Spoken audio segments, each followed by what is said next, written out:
he got his character from. Okay, even we are Christians.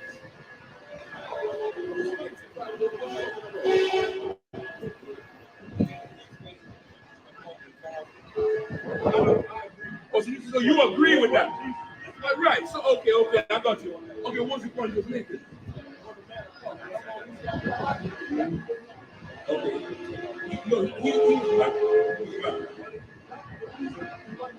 He was black. He was a nigga.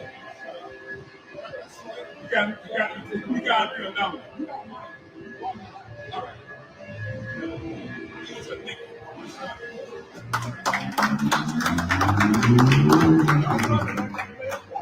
Let me whisper, since being loud is a problem. He was a nigga. He was a nigga. Jesus Christ was a nigga. All right, let's see. Give me Acts 1. Give me Revelations 3. Revelations 1 and 2. We go into these two scriptures. I'm going to answer you. Hold on. This is what we're going to do. You a Christian? Are you a Christian? Would you call yourself a Christian? Okay, no church. Do you go to church? Okay, and you just a Christian church. So for all intents and purposes, no problem. That's fine. But I'm just trying to make you understand the point. I know in church, sometimes you don't like to move around and dance real quick. We are. I ain't saying taking some of the context. Don't like to jump around. First, you say the Bible you're lying. Two, you're lying. You're lying. You first started saying Ethiopia, the first Bible, they never been colonized. Christ wasn't black, but he wasn't white. You're jumping around.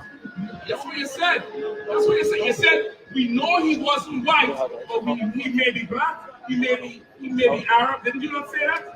Did you not say that? You said he definitely wasn't white. You said he definitely wasn't white. Correct? And you said you don't know if he's black. I can confirm it, and that's what we end up here. And I'm going to show it to you. No, hold on. He can charge it while that's going. So we don't listen, church. I'm going to give you the proof. And you ain't going to dictate to me how and when and how long. Either we going to have a conversation or not. I know we don't have to. That's how a Christian is. And that's why brothers don't really cry in the Christian church. You know the Christian church really cries? Women and homosexuals. That's who's up in that church. But let's see the context here. Revelations 1 and 1. Revelation chapter 1, verse 1. The revelation of Jesus Christ. The revelation of who? The revelation of Jesus Christ. The revelation. The revelation of Jesus Christ. What does it say? The revelation of Jesus Christ. What does it say? Why do you want to save him? Why do you want to save him? Christians are you're so disgusting, man. Well, let's stay quiet. He asked the question. Leave him alone. I'm asking you, read again. The revelation of Jesus Christ. The revelation of Jesus Christ. What does revelation of Jesus Christ mean? No, the sentence.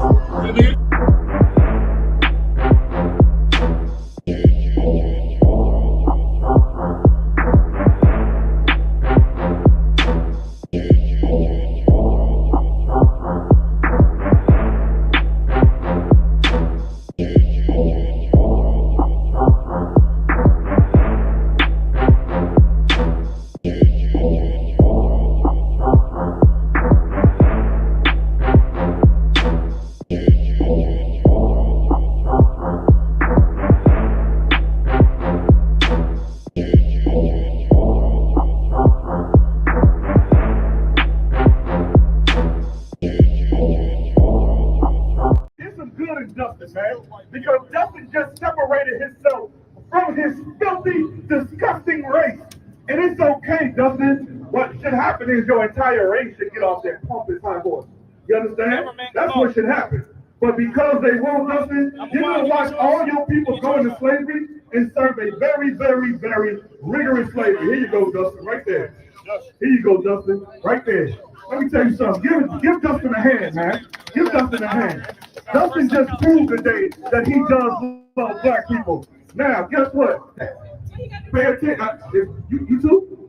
If you listen, when you go to class, do you just blur out? No, you don't. And that's the problem. Look, that's the white man lieutenant right there. Now, it's a whole demonstration going on. Her brothers is out here teaching, yet she's disrupting this demonstration. That's the problem. Sis, be quiet, please. Now listen, Dustin, let me read you the criteria. Read. Hello, God. This is the book of 1 John, chapter 3 and verse 18 in the New Testament. Read. My little children, all of us are God's little children, right or wrong? So we're all the children of God, that's what you would say, right? All mankind was created by God, yes? All mankind were created by the Creator, yes or no? Okay, don't sweat. Read. I'm going to still read. Read. Let us not love in words. This is new. Because we're black men. Yeah, stand right here. Stand right here, Dustin. If you stand from in front of the speaker, then it won't keep reverberating to you. Listen, we're real strong men. We don't speak soft like Martin Luther King and the fake Jesus that y'all give us in the TV screen. That's right. We are masculine men, so our voice will travel. That's right. Sorry if it's too masculine for you. Read. Neither in tongue. Now, the Bible just said the criteria, one of the criteria is you can't say you love someone without proving that you love someone. And how you prove that you love someone is based on what you do to show them that you love them. So far, are we correct? Does that sound right? I know you say it's outdated, but if somebody said they love you, Dustin, and they didn't prove it to you, would you believe them? They didn't prove it. If I said I love you and I slapped the shit out of you right now, would you believe that I love you? Yes or no? Absolutely. So here's what I'm trying to help you understand, Dustin. Even though these words from this book were written a long time ago, wisdom is always going to be a young, beautiful woman to those who desire it. And wisdom teaches me that if a person tells me that they love me, they have to show me. Now, give me Isaiah. Let me show you something that the deed that you have to show, which I know he's not, y'all. I know I'm wasting my time up here because I can read everybody that I see. He hates black people and he's about to prove it. Read. Right. The book of Isaiah, chapter 49, and verse 17. Thy children shall make, oh, no, not that one. 23. Book of Isaiah, chapter 49, and verse 23. And kings shall be thy nursing fathers. Now, people who rule shall be, listen, this is how the changing of the guard should go. We say we are the actual kings of the earth, but we did a slavery for white people here in America for 400 years. Well, this scripture is saying that one day, Dustin, be quiet and listen, man. Sorry. The scriptures say that one day we are going to be served by you. So it's saying that the kings that we know today, which would be white people, read, and their queens. And what? And their queens. Go ahead. Thy nursing mother. So you're going to serve us the same way we served you. We picked cotton. We made America great. These buildings wouldn't be here if it wasn't for us. You would have nothing if it wasn't for us. Our women suckled your babies during slavery when we had to pick cotton for you for free through agony and pain. So because of that, one day you will serve us. And another day, your women will serve us. Read. They shall bow down. The Bible says they shall bow down with their face toward the earth. There's one criteria. Dustin, show downtown Indianapolis that your pride means more to you than your love for black people by telling me that you're not going to bow down. Make your excuses. You want me to bow? No, God wants you to bow. Give him a hand. Now, it says bow with your face toward the ground and lick up the dust of thy feet. Now, I don't want you to lick up the dust from our feet, but I do want you to kiss the boot of the men who slaved under your forefathers. And then, Dustin, I'll know if you love black people for real. Captain Marquardt, where you at, sir?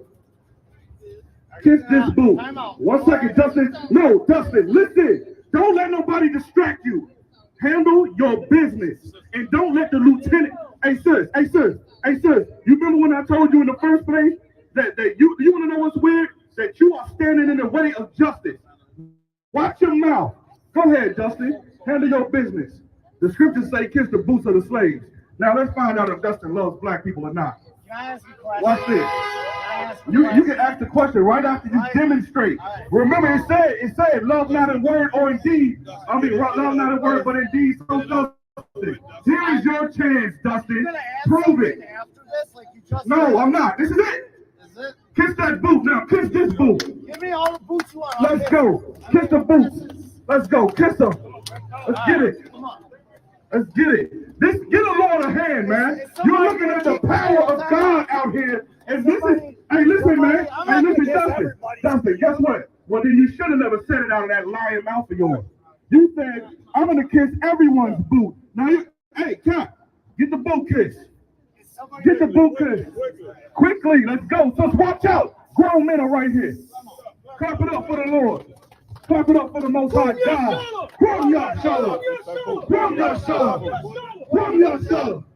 Now listen, let me tell you something.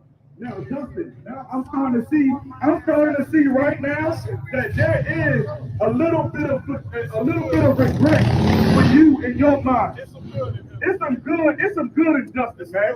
Because Dustin just separated himself from his filthy, disgusting race. And it's okay, Dustin. What should happen is your entire race should get off that pump his high boy. You understand? That's what should happen. But because they won't, Dustin, you're going to watch all your people go into slavery and serve a very, very, very rigorous slavery. Here you go, Dustin, right there. Here you go, Dustin, right there. Let me tell you something. Give Dustin a hand, man. Give Dustin a hand. Dustin just proved today that he does love black people. Now, guess what? Dustin, don't come back too far now. Now, listen, because of that, now, Dustin, listen to me, and listen to me well, Dustin. Because of that, when I am the one with the whip, and I see your people in chains, I'll pull you out the crowd and say, Dustin, instead of dying a day, kicking cotton is for you. That's my time.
But there is not freedom of consequence.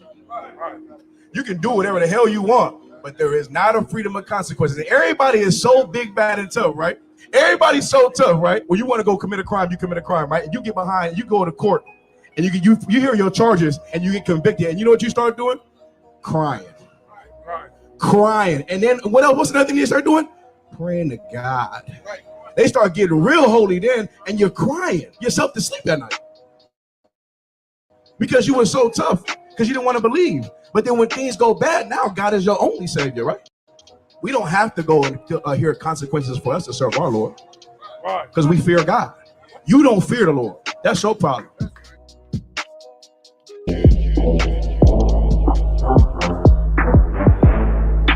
In America, they say,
you know how we do it, Commander General, feeding the people, down here in Trinidad.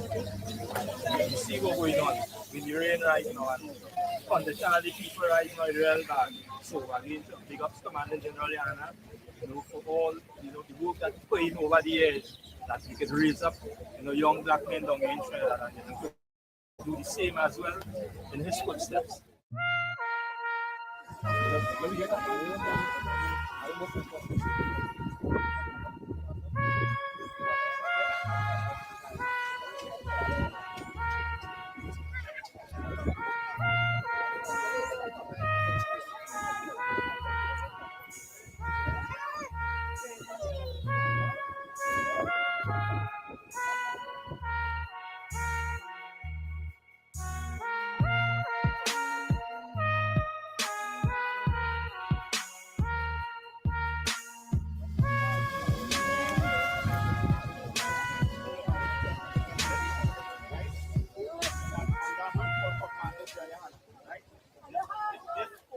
In the United States of America, right? But we have people all over the globe, right? And just food here in Trinidad, right? So they just come in, so we want some food we have. We also have some clothing, right? But we want to give all the food so that people can come back and get the access to the food. Because now we're looking for the Trinidad, right? So you can take a sample. You just come to the brother there and we'll give you. So you can come in one by one and right? Right?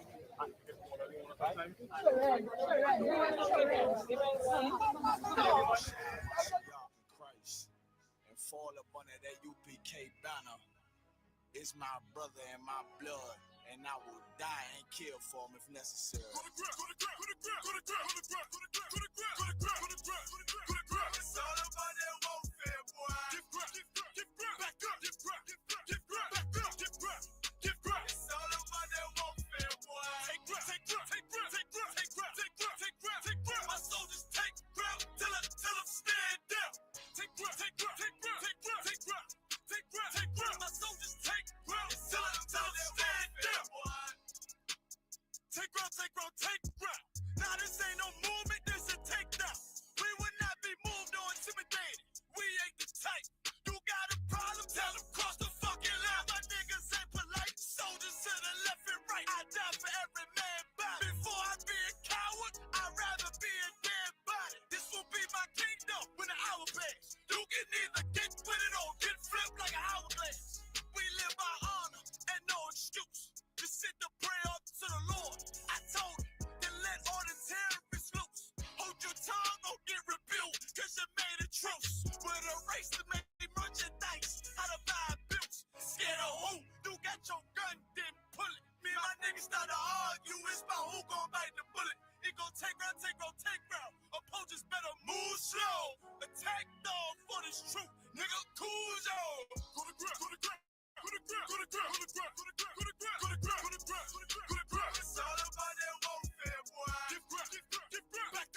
crosses with no consequence. But you will pay Diddy. You should've used your common sense. My zeal lit, that means you could never prevail. Hey, with a true sit, hey, with warriors dwell. Be wise with the weapons, cause I promise. My nine just like my wife, she concealed, she modest. I know two things, a robber will not prosper. And any man harm me and my aunt gon' meet the doc. Cause this life is warfare, it's not an easy walk. Been watching my people die so you can miss me with that love talk. My U.P.K soldiers, any man try to cross your path, make him regret it. What that means, fall on his ass. Comparing me to you really ain't no contest. Long live one West, say what? Long live one West. This for those who thinking we ain't ready for. Tell them back up, I'm about to drop something heavy for. Go to grip, go to grip, go to grip, go to grip, go to grip, go to grip, go to grip, go to grip, go to grip, go to grip. It's all about that warfare, boy. Give grip, give grip, back up, give grip, give grip, back up, give grip, give grip. It's all about that warfare, boy. Take grip, take grip, take grip, take grip, take grip, take grip, take grip, take grip. My soldiers take grip till them stand down. Take grip, take grip, take grip, take grip, take grip, take grip, take grip. My soldiers take grip till them stand down.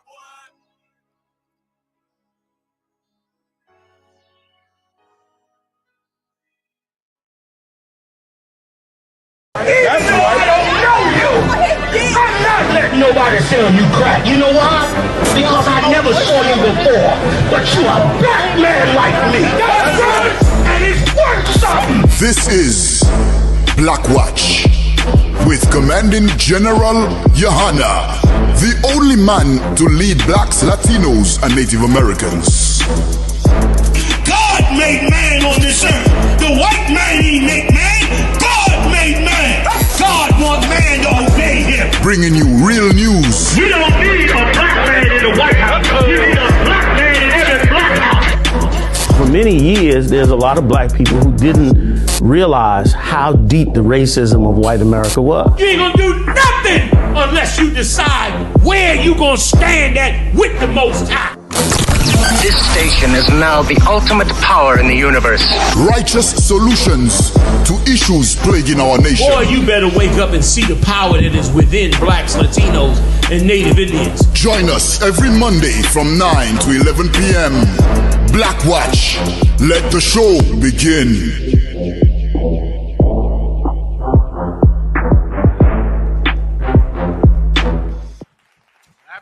Clap it up. Let's get it on. Most High in Christ. Clap it up, clap it up, clap it up one more time. Here we are. We getting it on in here tonight. We're getting it on for Commanding General YAHANNA. He'll be here shortly. Right now, we're here with Officer Marah, Officer Yediah, Officer I.S.U.P.K, Officer Mathamyad. And we're going to tell you the truth tonight. Aren't you sick of being lied to? I was good looking today. Today is the memorial of the 100th birthday of Malcolm X. And old people are praising Malcolm X and all of his good intentions, everything that he tried to do while he was on the planet Earth, ignoring, of course, the fact that he did absolutely nothing while he was on the planet Earth, and everything that he fought for and everything that he taught you to do, he changed his mind one day before he died and then told you to do something else. And then everyone is supposed to praise him. Marah. Little Mayak, are you there? Shalom, I'm here. Yabashim Shakatha. You are. Yabashim Shakatha. I think Commander General YAHANNA's on deck too. Alawat Panya. Go ahead. Barak. Who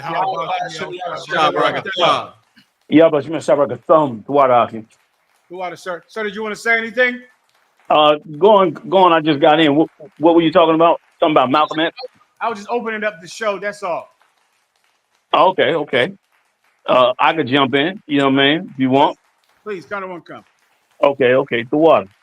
Welcome to I.S.U.P.K, everybody. Heavy hitters in the building, of course. General Muhammad, General Mayat, give it up. You know what I mean? Generals in the Salaka to cut so fast to each one.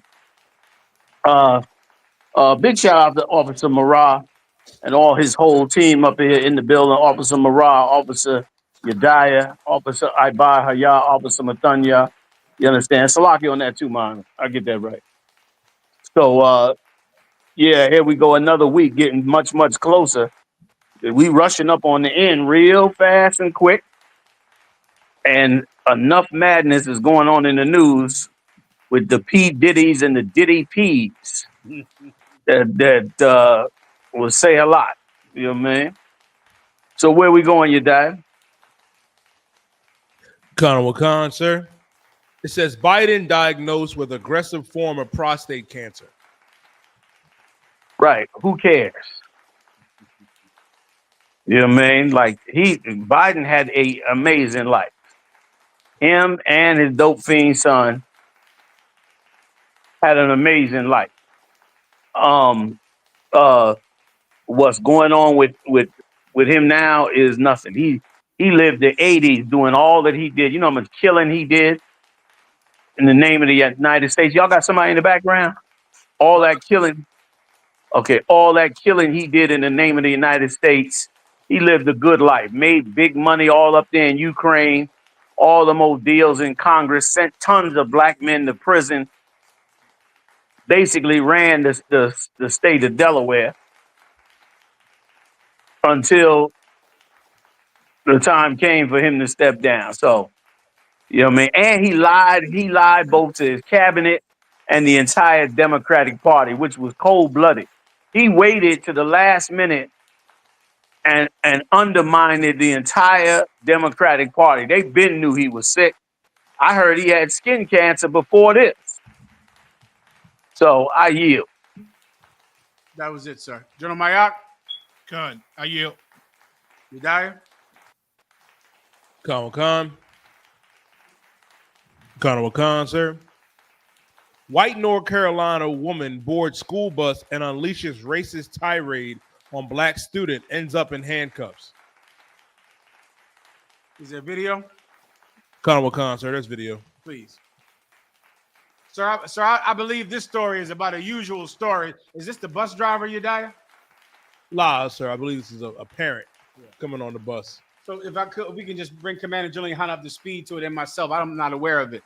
So this is a parent that comes up on a school bus and she's angry at one of the black or Hispanic children. Is that correct? Khan. Break it down. Khan, sir. There's a white North Carolina mother who boarded a Currituck County school bus and unleashed a racial profanity-laced tirade against a black student that has been arrested and faces multiple charges. Keep going. The May 15th incident. General YAHANNA? No, go ahead. Salaki. No, go ahead.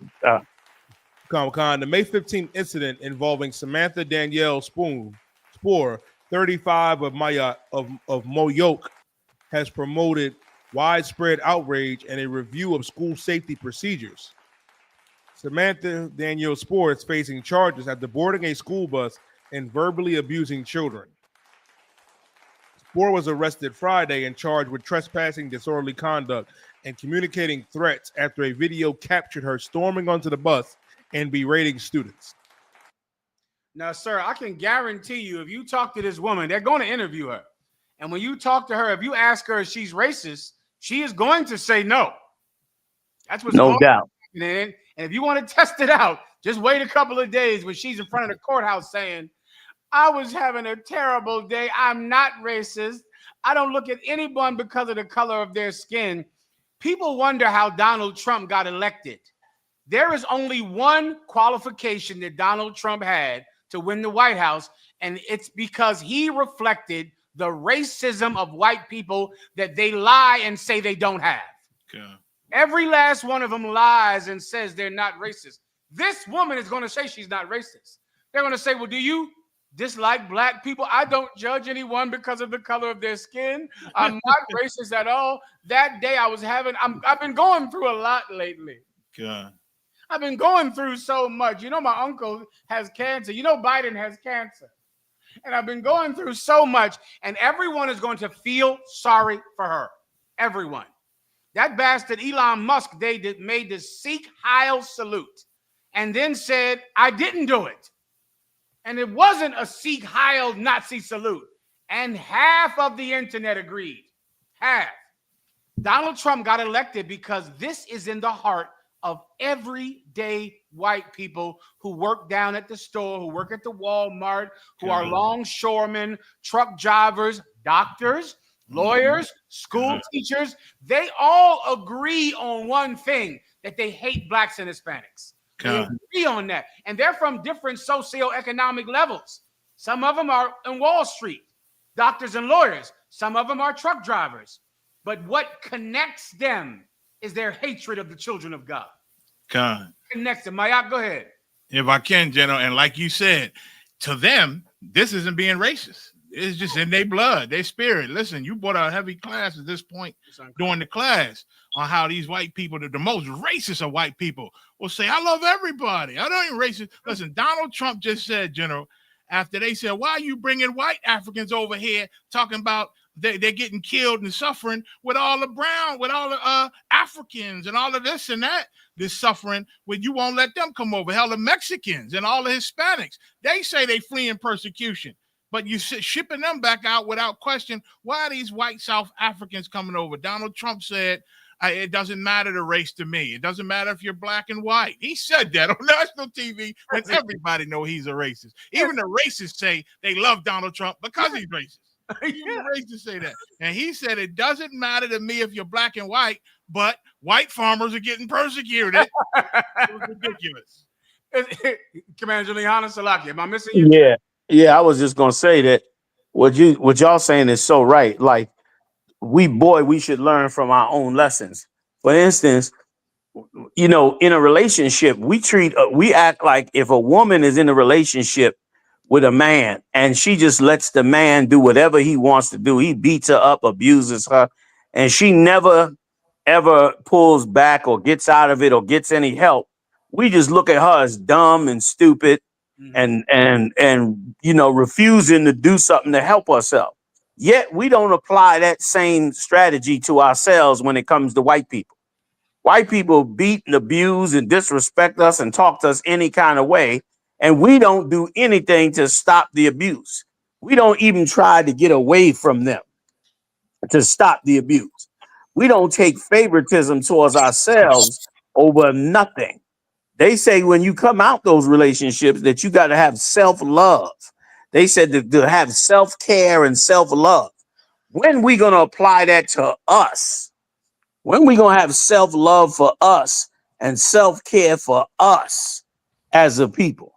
Like her racism is part and partial to the love and the sense of superiority that she has.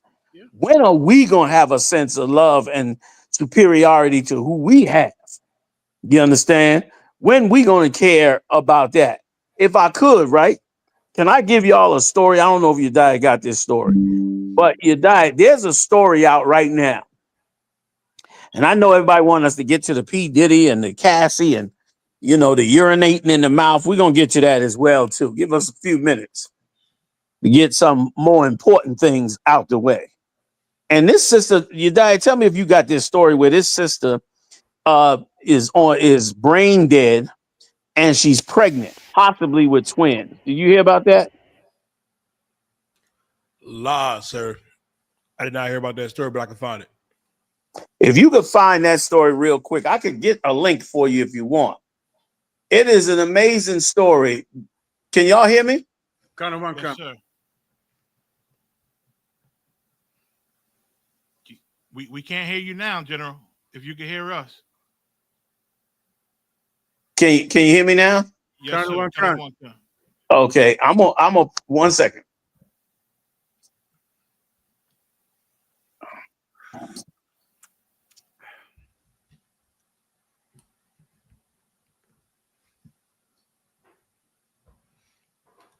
Slocky, so I could play the footage too.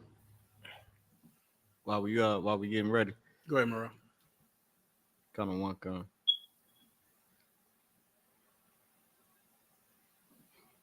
Sit the down. And none of y'all gonna be. This happened yesterday. A 10 on your side viewer sent us this video of the incident, which we had to blur and censor. School officials say 35-year-old Samantha Spoor was not authorized to be on the bus. She's facing 3 misdemeanor charges, including trespassing. School officials sent 10 on Your Side a statement that said this type of behavior is unacceptable and furthermore is prohibited by law. We are fully cooperating with the investigation and reviewing our transportation procedures. We'll have more on this story later tonight.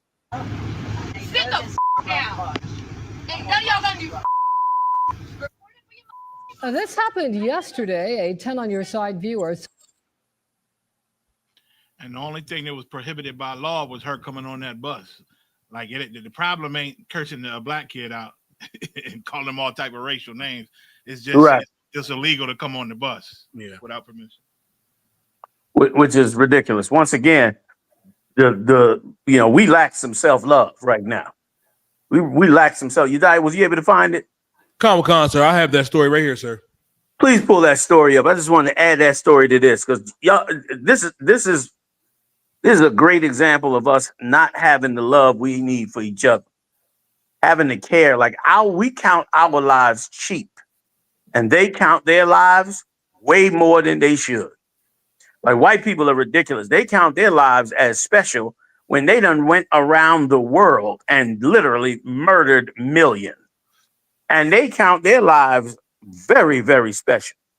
But we and them count our lives worthless practically, to where the Edomites got to be more concerned with our lives in many cases than we are. And it's shameful.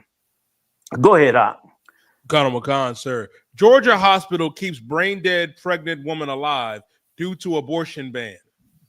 Now, because of the abortion ban, she's brain dead, but the babies are still alive inside her. Go ahead. Comic-Con, sir. Comic-Con. It says in February, a pregnant woman in Georgia was rushed to a hospital after experiencing intense headaches.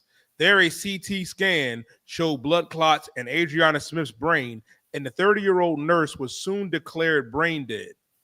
3 months later, her mother says Smith is being kept alive with ventilators due to the state's strict abortion law.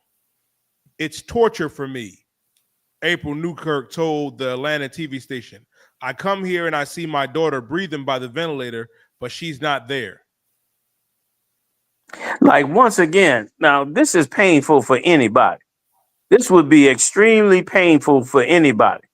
But you would think she would care enough about her granddaughter to say, let her hold on and see if we're going to have this baby.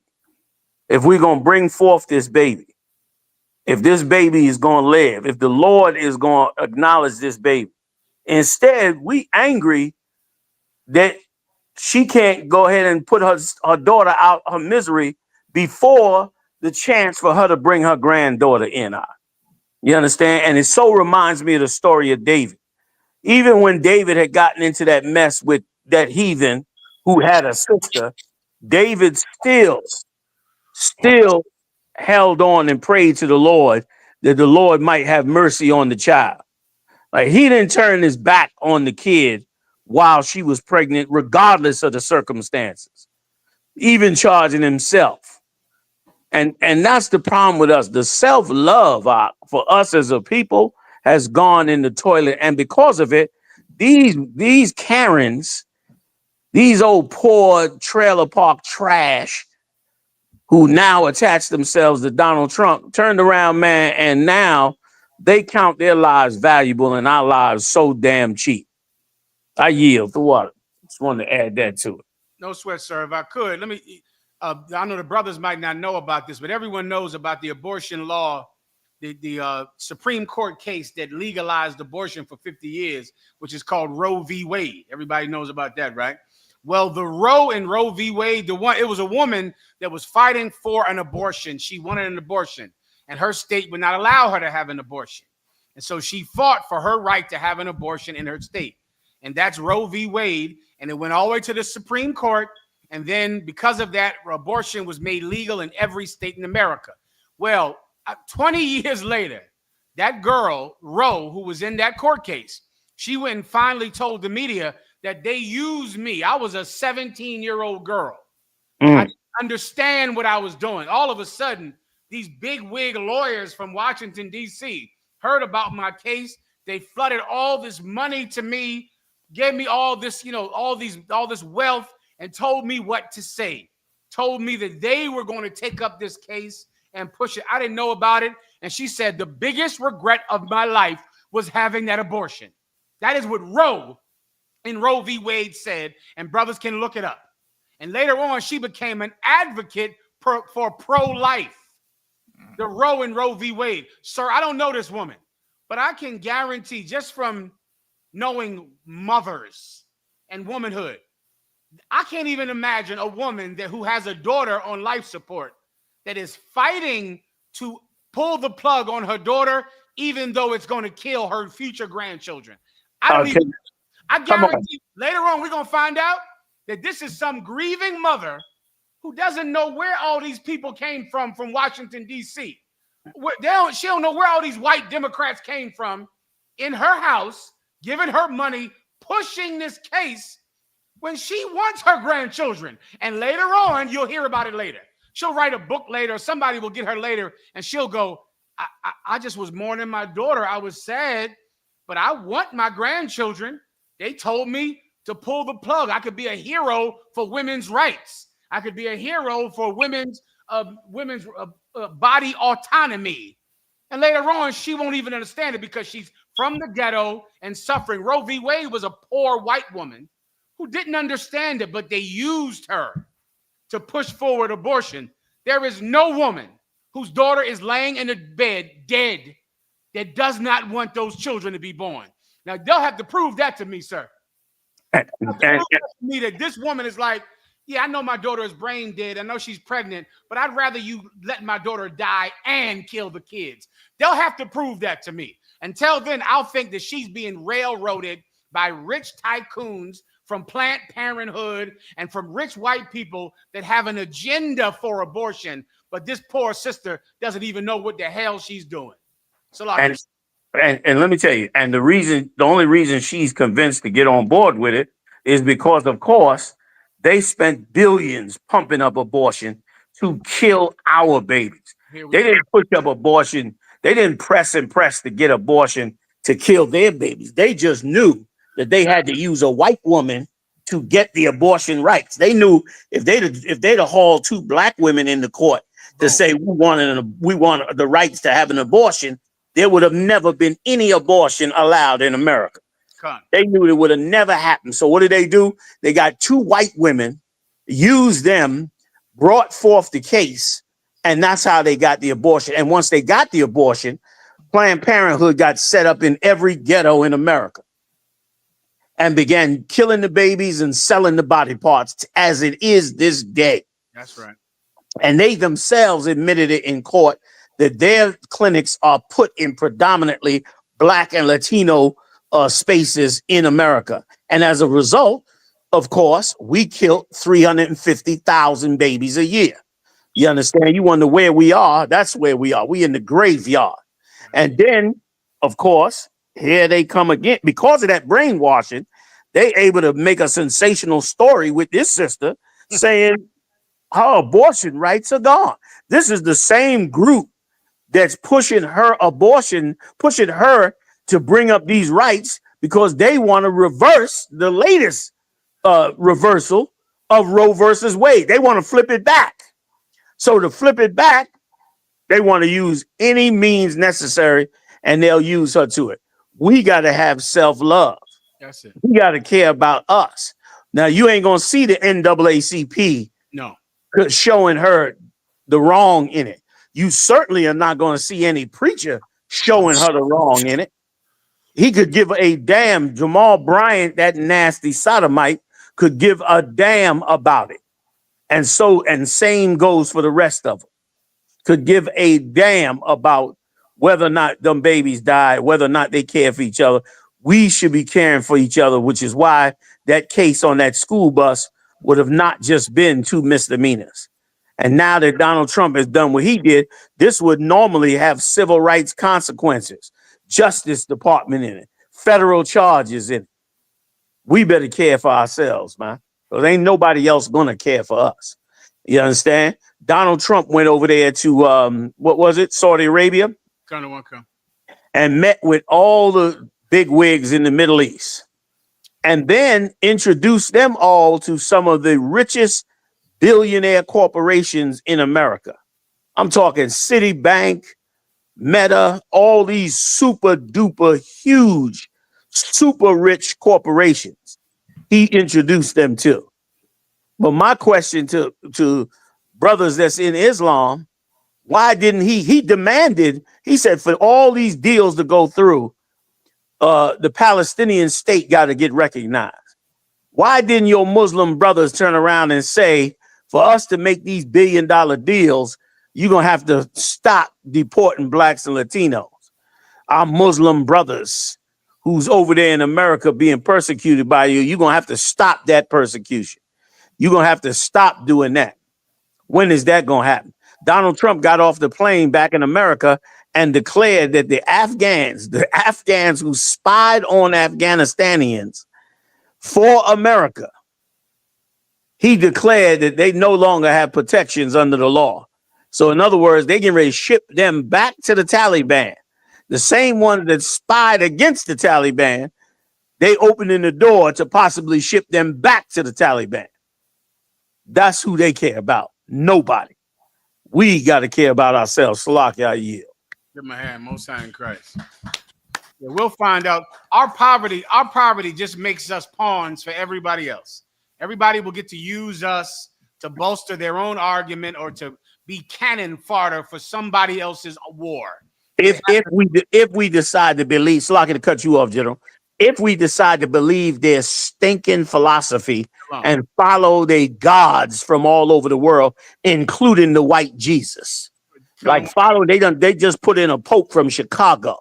They went and got them a real Chicago gangster and put him in the damn pontificate seat right now. And blacks and especially Latinos are piling into them Roman Catholic Church. We've been worshiping these gods, and it is the reason, like you just said, I didn't mean to cut you off, but it is the reason we use as cannon fodder. Because the minute they get you, this is why we so need our God. Why we need the nigger God, okay? Because we so set on worshiping their gods, we get used for everything. They having billion-dollar deals with Muslims. Meanwhile, the Pope, listen, Chicago sends the Pope all the way to Rome.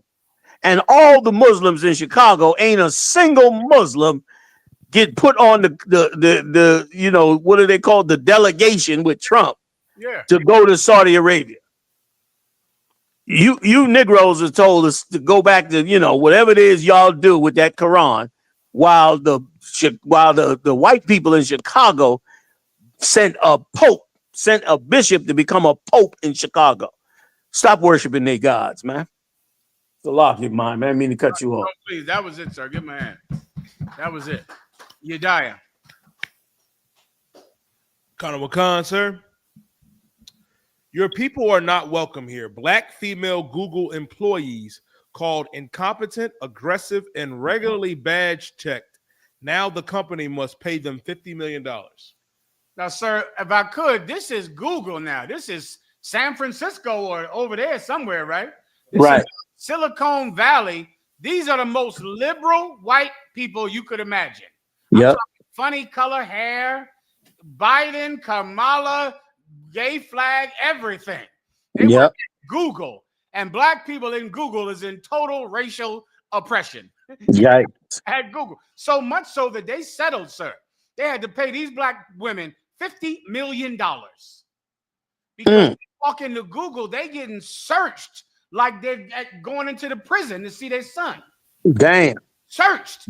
And they're not searching the white people at Google. What is it? This is how Donald Trump got elected. You don't know how racist white people are. You think the UPK is the problem on the earth with racism, like that old Post Malone and all these white people on the internet. The Israelites, Commanding General YAHANNA's men, we're the racists on the earth that have to be stopped. The racists are in Google and on the school bus and in the White House and in the Congress and in the supermarkets and on Wall Street. This is Google. If you can't get in, if you getting oppressed by racists at Google, what in the hell are they doing in Alabama and Kentucky? What is happening? This woman going to work every day. They're treating her like garbage. She sues them, and they're treating every black woman in Google like garbage. And she sues them, and she wins. And sir, remember, think about all of the education she had to get this job, sir. Oh my God, the student loans, sir. Yeah. Student loans that'll just make you cry if you heard about it. Yeah. I mean, $400,000 of student loans to get to Google, to live out her dreams, to be treated like a cop pulling over a Negro in Harlem every day at work. Every day. And they sued. This is how Trump got elected, because you don't know about these racists that are everywhere. Why? Because of their slick talk, because of the way they look, and and their talk of inclusion, and their talk of color doesn't matter. What's in your bag, Cynthia, Tamika? Open your bag. Let me see. You sure you're not trying to smuggle any of those drugs in here? You sure you're not trying to steal, Tamika? Are you stealing, Tamika? Open your bag every day so I can make sure you're not stealing. But I'm not racist. But I'm not racist at all. Yediah. If I could, sir, what you're saying is so heavy, because reading the article, it says when she got hired, only 1.9% of Google's employees identified as black. And further in the article, it says in Google's workforce, it was only 4.4% black plus, compared to the 9.1% black representation in the tech sector. They're saying that only 9.1% of black people 1.9 are. You said 9.1 or 1.9? 9.9 compared to the No. I think you said 1.9. Salaka. Am I right? Sir, the 1.9 was Google In the entire Google. kind of in Google, but in other tech conglomerates, it's 4.4 and 9.1. So black people only make up 12% in the tech industry as a whole. And look at how she's been, all that college education, Harvard, MIT, all to get there and to say, Tamika, open up your purse. Did you steal? Are you stealing, Tamika? This is how he got elected. He got elected because as stupid as Donald Trump is, and Lord knows, I thought George Bush was stupid up. This cat here, sir, did you see the cat who Donald Trump nominated to be head of? What's the Kennedy? The Kennedy, what is he over? The Kennedy. The health. He's over the health and human services, I believe. He did a press conference this week. They said, do you believe in vaccines? He said, listen, don't take health advice from me. I said, God damn, don't take health advice. He's a health guru. Isn't that the whole job? Yeah. Don't take health advice from me. He went and swam in a pool. He went and swam in a creek in Washington, D.C. Sir, I know you know about that Anacostia down there in Washington, D.C. Sure. He went swimming in Anacostia? I don't know the name of it, but I know this. It's a sign that says, do not swim in this creek. It is full of parasites and will kill you. He's in the creek with the sign right there. God damn. Kids. This is the head of Health and Human Services. This the cat that run the CDC. He run the CDC. And the CDC has a sign that says, don't swim in this creek. He's in the creek with no shirt on. Like what? I went and looked it up, and it's some mental disorder for people that don't believe in germs. I went and researched it. It's right. Because you can't see them. Right. It's real. And I said, this cat is a lunatic. Donald Trump. I think white people just don't want to follow no rules. Damn near the sign means they can't tell me what to do. Right. You know what I mean? The sign is like, who the hell are they to tell me where I can swim? Right. Like they oppress the hell out of us. And then when they make up all these oppressive rules, and then the rules come to them, it's like, what? Oh, they flip out when the rule touches them. So they ain't follow no goddamn rules. No. Now, and they ain't wear that mask. They ain't doing nothing. Forget about that shit. Listen, now they all taking all kind of drugs, trying to get away from all the side effects of catching the goddamn COVID. Mm-hmm. Like white people boss everybody around and don't want anyone to tell them what to do. Right. He jumps in the damn water And I look at this and how did this man get elected? Because these white people at Google, at Macy's, at Walmart, at every place in society, you think that they're loving and kind, but they hate you. And that is the reason Donald Trump got elected. That was the only qualification, racism. That's the only qualification he had. Because if this is happening at Google, then think about where else it's happening. Yeah. Yedaya, you want to say something? Oh, he did it. No problem. I think my Yak wanted to say something. Slug. I think he passed that point that I was going to bring out. Slug. Was that it, Commander General Yohanna? Yeah, that's it for me. Go ahead, Yedaya. Colonel Wakan, sir. Colonel Wakan. WNBA investigates fans' racial slurs made at Angel Reese. Sir, here we go again. I'll explain this one too. I'll ask Yedaya to explain it if I could, sir. Please. Yeah, get there. Oh, Colonel Wakan, sir. So in the gist, you know what I mean? Angel Reese was playing against Caitlin Clark again. And it was a rough outcome. You know, Angel Reese went up there with the Sky and played against Caitlin Clark in the Fever. And the fans was calling Angel Reese all type of niggas, all different type of racial slurs. And it was bad. And on top of that, they got blown out, sir. It was terrible. And she lost. It's a terrible thing. Sir, if I could, the NBA, the National Basketball Association, right? Right. The NBA was basically created by a rivalry from two people. One of them was named Larry Bird. The other one was named Magic Johnson. Before that, the NBA was small. It was like small potatoes. It was not big. They had Wilt Chamberlain, but it was like a kind of a small niche organization, damn near like hockey is today. It's right. Kind of small. But then these two people who came out of college built the NBA because everyone got in on the rivalry because it was racism. Larry Bird was a white boy. Magic Johnson was black, and they were rivals in college. And they came into the NBA at the same time. And their rivalry is what built the NBA. The fact that white people had now a hero. They had somebody that they could say is our white hope. And of course, then black people had the hero of Magic Johnson. And it made the NBA. The NBA from there skyrocketed and went right on to Jordan's time. And the WNBA is trying to do the same thing. They're trying to use Caitlin Clark, who will be the Larry Bird, with, what's her name?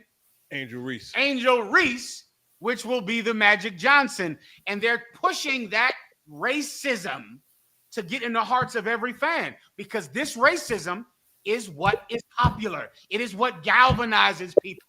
It's what built boxing. It's what builds sports. And the WNBA will benefit if white people could say, I support the white girl beating the black girl. The WNBA will grow in leaps and bounds, just like every other sport, if they can get behind, if they can find a white hope. You get my point? Like somebody that can be their white hope, their Larry Bird. Before you know it, if Christ is not back, they'll make millions. If there's racism, why?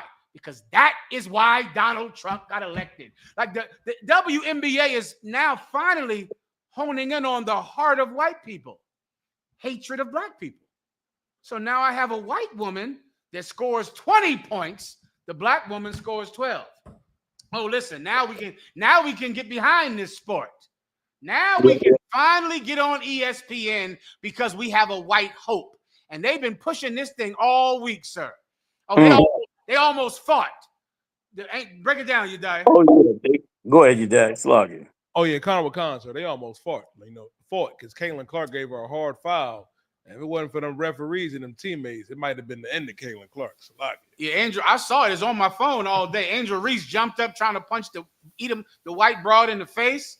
It's on ESPN every 10 minutes, every 10 seconds, because they know this is going to make white people tune in because they want to see this white girl humble this black woman. They want to see her get humbled. Now, of course, in this case, Angel Reese has got to play better than that. I'm sorry, you died. Come on. Reese got to play better than that. If this was my woman, that white girl would not be beating her. Ever.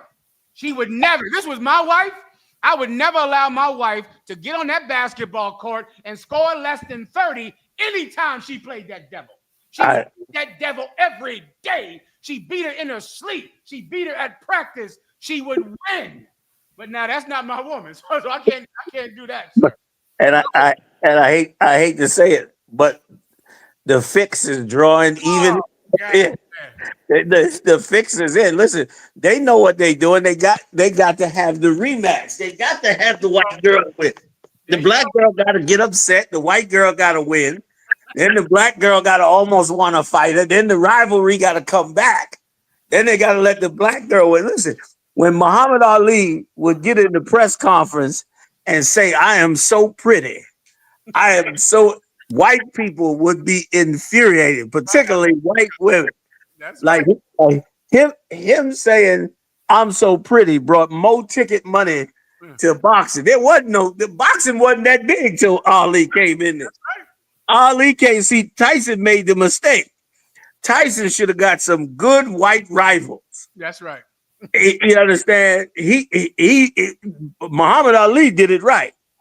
You know what I mean? He went in there, man, and got that white boy in there and made them go crazy. And that's what they're doing with the NBA.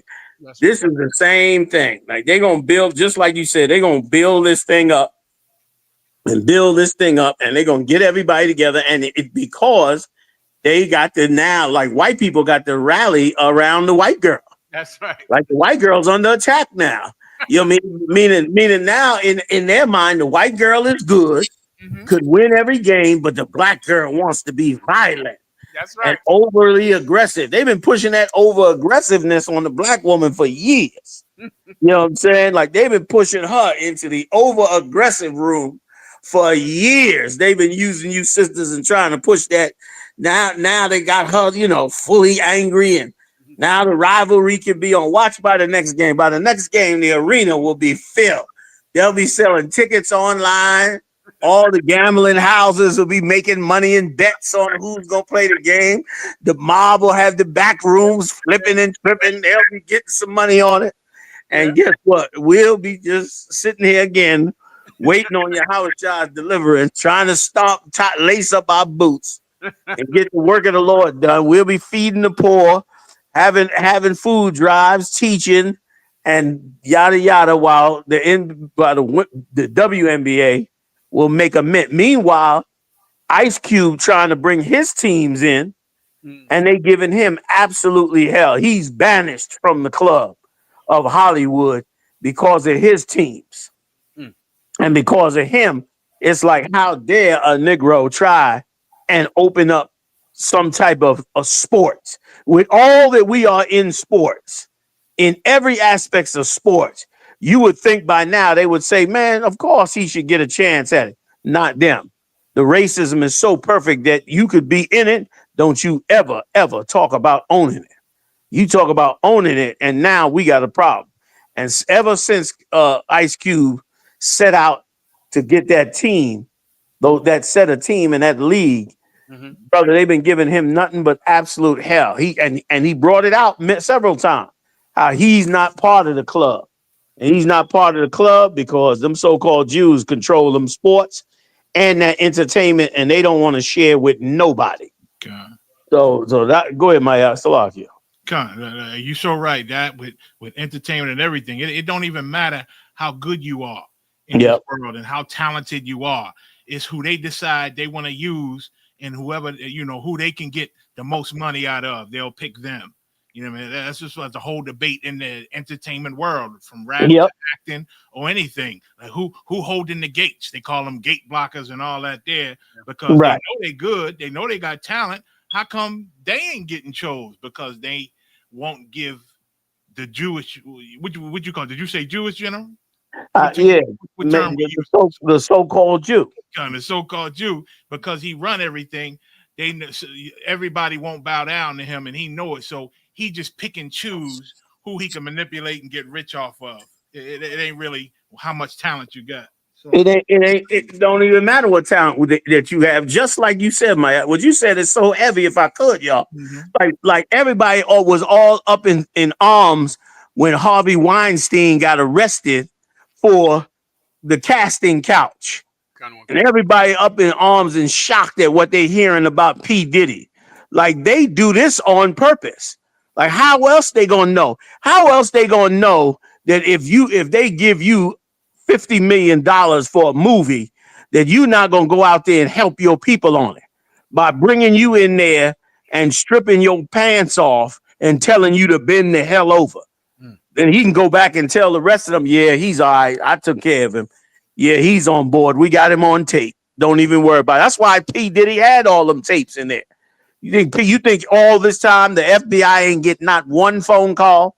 The cops, the LA cops ain't get one phone call all these years about P. Diddy and them freak offs and sexual parties. Ain't nobody heard about it. Every drunk and drug addict Hollywood personality that was at them parties, ain't nobody said nothing.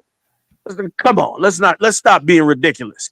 He's being brought in at this time to keep some distraction going, but all that casting couch nonsense was on purpose. How you think? Listen, in the 40s and the 50s, y'all get me right on this. The jazz musicians, they did it using heroin. That's how they kept all the jazz musicians in line.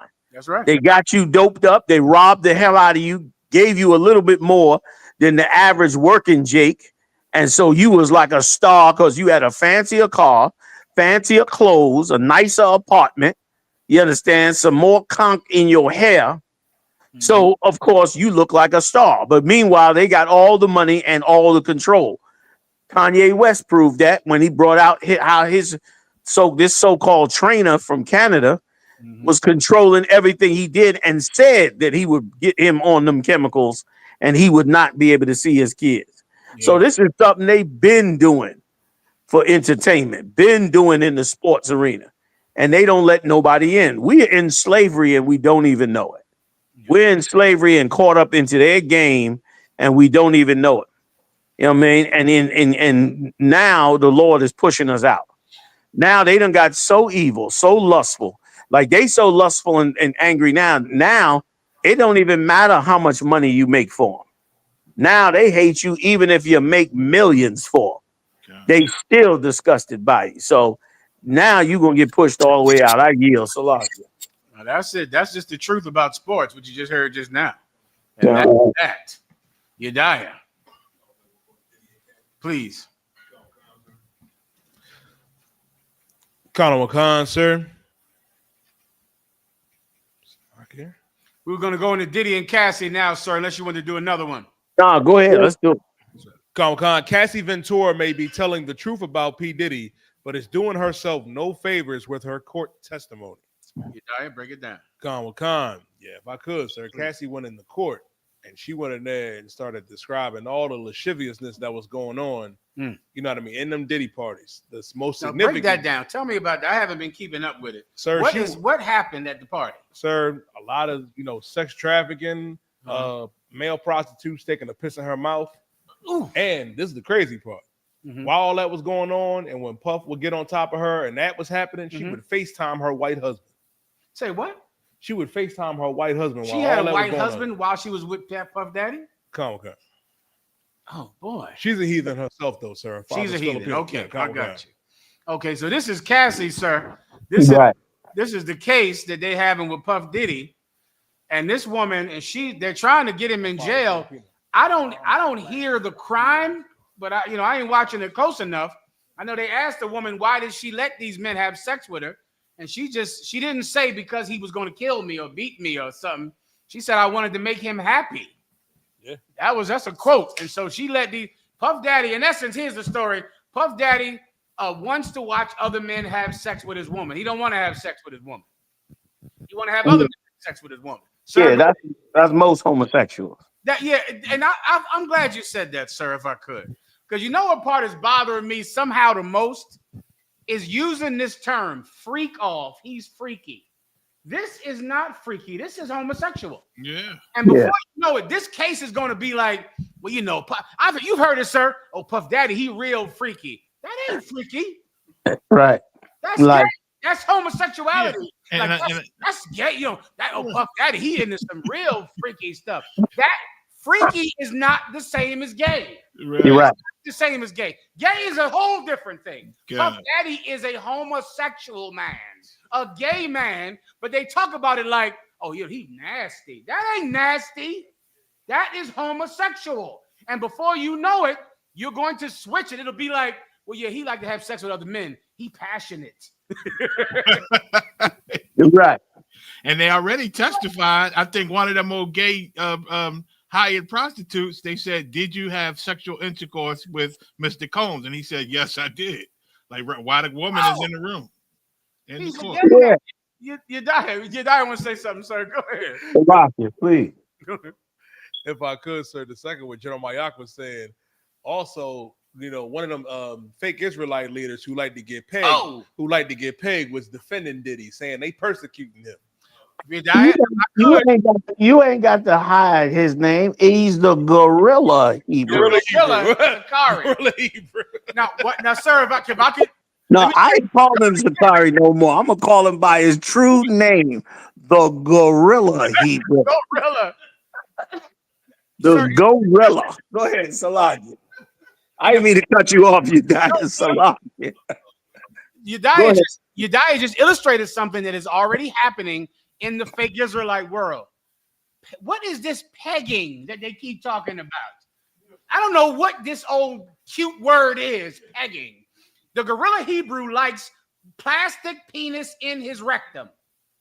Pegging, all of this is to make this all, is to make it like, Sesame Street. Is to make it all nice and, he like a little cuckoo-patoo.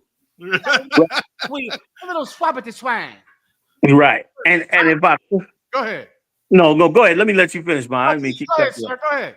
Real quick, I just want to add that, okay, remember for about 8 years, close to about a decade, when Obama and them came out and pushed homosexuality and being open, and Oprah Winfrey and them with black men. Remember, it was posters all over the bus stops about coming out with it if you're homosexual and celebrating your homosexuality. Well, here's what homosexuals are having a problem with, a certain section of them. There's a certain section of male homosexuals who are not feminine. And those male homosexuals have a problem with the idea that they are homosexual. So, in other words, they want to be more masculine. They feel masculine, but they only attracted to a homosexual lifestyle. Right. So what a whole lot of them are doing is they're using women as cover. In other words, to them, it doesn't matter if a man puts his rod in their behind or if a woman with a plastic rod puts her rod in his behind. And they feel better knowing that a female is the one committing the actual act on them. So they don't have to identify themselves as homosexual, but they want to view a man having sex with their woman so that they could view what they believe the homosexual act on themselves would be. It's a total psychopathic way of living. And the gorilla Hebrew, the gorilla, okay, Salagi, the gorilla was unfortunately caught up with that sexual mentality. And if I could just plug my lecture coming up in California late this summer in October, I'll be having a lecture in California. Big shout out to Captain Gadalha Salakia. Big shout out to Captain Gadalha doing an amazing job out there on that West Coast, holding it down, strongman style. You understand? And his team. We'll be out there having a lecture on pornography and homosexuality and pornography and masturbation. And we're going to explain to the world what is causing this, how to prevent it. You understand? So for you sisters that want to, figure out how to stop this cat from getting getting addicted to the video games, come on out there and we'll give you some insight. Let me tell you something else. Do you know what just a sidebar, I'm gonna come right back to you, Muhammad. Don't sweat. Do you know what college students are doing to pass their test in school? College students, dig this. college students are playing the audio sounds of video games and pornography while they study and take tests. They're playing those games because guess what they figured out?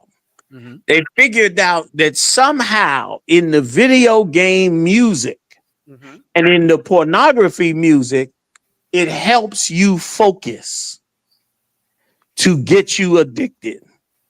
So they are using it to addict themselves to their schoolwork. They're using it to focus. You can find this out on the internet. It's all over TikTok everywhere. They turn on Mario Brothers and then they turn on an online pornography tape and then they sit down and go to their schoolwork. They said sometimes they can sit in that chair and do schoolwork for 2 or 3 hours, sometimes more, because the video game, all that we thought was innocent, that on them video games, they're designed to focus you in on the game. There's another place that sound is being played, in the casinos. That's why people stay on them slot machines so goddamn long and want to come back to them slot machines. Like the white man is the devil the Bible speaks of. And he's using sounds and electronics and everything. We mentioned this in the last lecture with the demons about how he's using all this garbage to get your mind captivated and to bring you in submission up under him.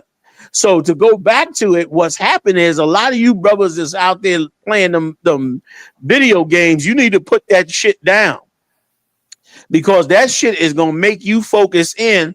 And before you know it, you're going to have a sexual desire. Many of you, not all of you. I ain't saying it's legal or that you have to stop, but many of you going to find yourselves addicted to it. And you're going to find yourselves, some of you, falling into a homosexual lifestyle when you've never even been molested or you don't even know what the hell happened. All of a sudden, you on the internet looking up male homosexual pornography simply because you've become so addicted to the sound.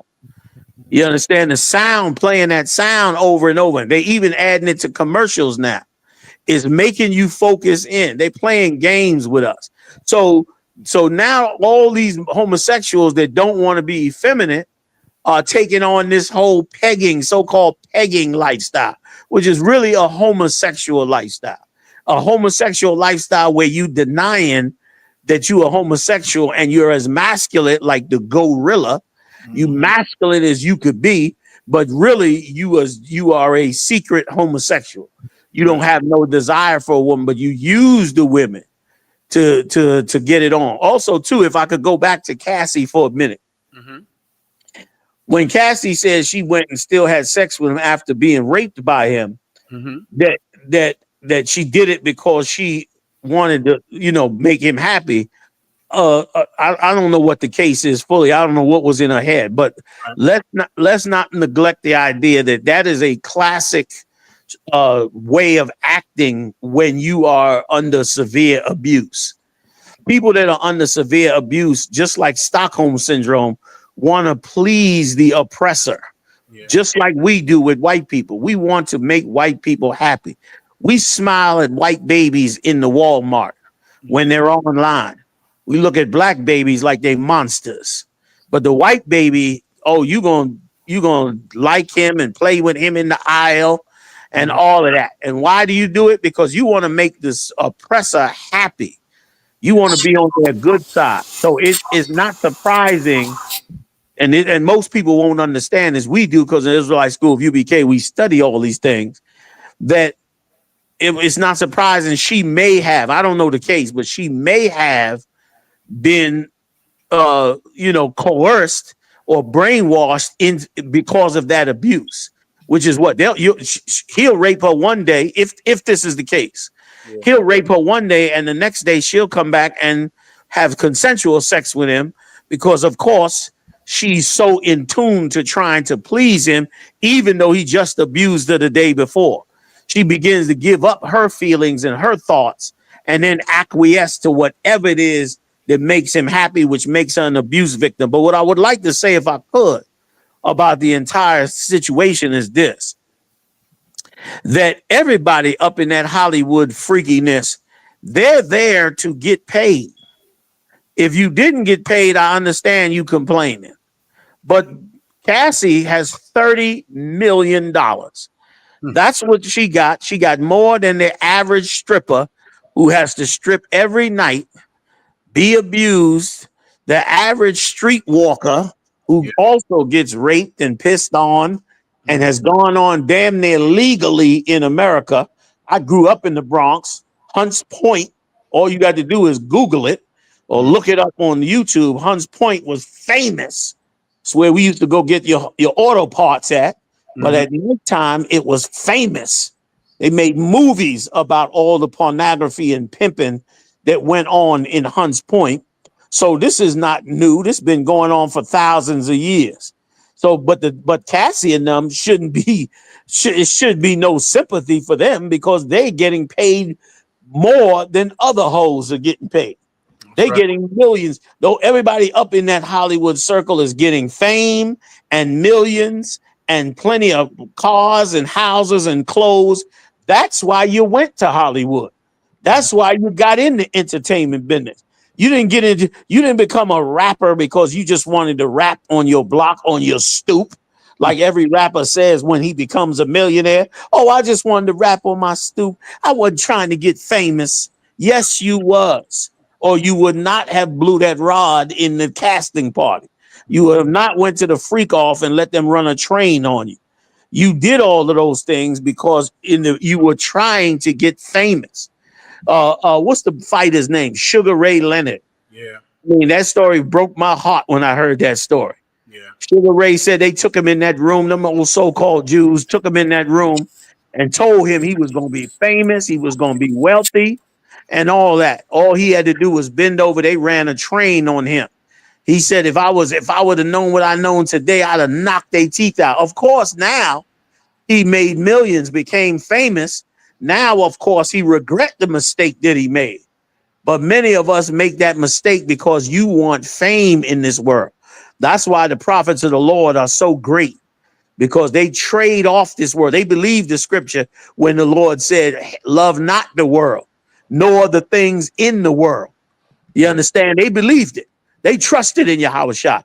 You trusted in P. Diddy. You trusted in Harvey Weinstein.